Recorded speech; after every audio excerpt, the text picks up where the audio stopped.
Chapter 4 The Secret Workers.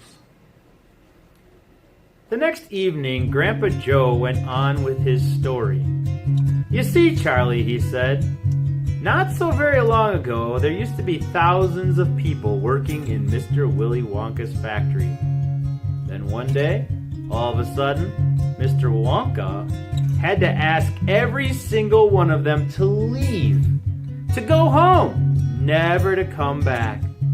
"But why?" asked Charlie. "Because of spies." "Spies?" "Yes. All the other chocolate makers you see had begun to grow jealous of the wonderful candies that Mr. Wonka was making, and they started sending in spies to steal his secret recipes. The spies took jobs in the Wonka factory pretending that they were ordinary workers. And while they were there, each one of them found out exactly how a certain special thing was made." "And did they go back to their own factories and tell?" asked Charlie.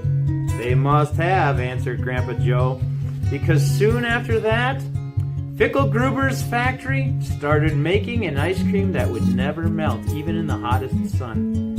Then, Mr. Prodnose's factory came out with a chewing gum that never lost its flavor, however much you chewed it. And then Mr. Slugworth's factory began making candy balloons that you could blow up to huge sizes before you popped them with a pin and gobbled them up. And so on and so on.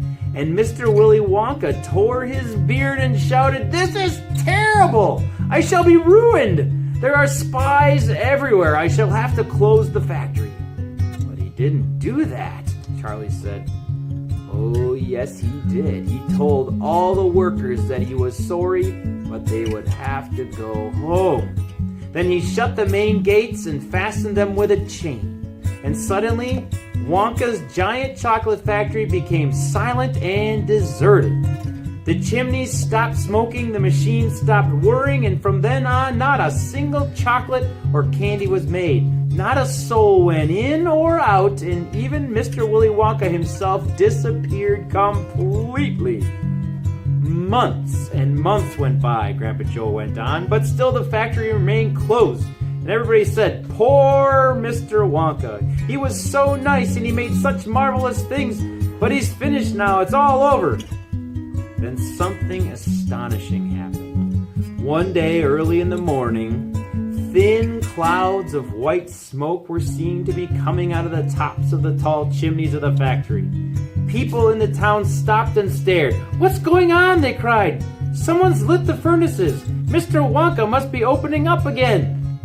They ran to the gates expecting to see them wide open, and Mr. Wonka standing there to welcome his workers back. But no! The great iron gates were still locked and chained as securely as ever, and Mr. Wonka was nowhere to be seen. "But the factory is working," the people shouted. "Listen, you can hear the machines. They're all whirring again, and you can smell the smell of melting chocolate in the air." Grandpa Joe leaned forward and lay a long, bony finger on Charlie's knee and said softly, "But most mysterious of all, Charlie, were the shadows in the windows of the factory. The people standing on the street outside could see small dark shadows moving about behind the frosted glass windows." "Shadows of whom?" said Charlie quickly. That's exactly what everybody else wanted to know. "The place is full of workers," the people shouted, "but nobody's gone in. The gates are locked. It's crazy. No one ever comes out either." But there was no question at all, said Grandpa Joe, that the factory was running. And it's gone on running ever since for these last 10 years. What's more, the chocolates and candies it's been turning out have become more fantastic and delicious all the time. And of course, now when Mr. Wonka invents some new and wonderful candy, neither Mr. Fickelgruber nor Mr. Prodnose, nor Mr. Slugworth, nor anybody else is able to copy it. No spies can go into the factory to find out how it's made. "But Grandpa, who?" cried Charlie. "Who is Mr. Wonka using to do all the work in the factory?" "Nobody knows, Charlie." "But that's absurd. Hasn't someone asked Mr. Wonka?" Nobody sees him anymore. He never comes out. The only things that come out of that place are chocolates and candies.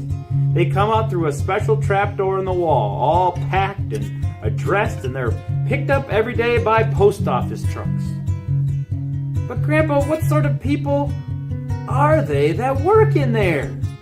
My dear boy, said Grandpa Joe, that is one of the great mysteries of the chocolate-making world. We know only one thing about them.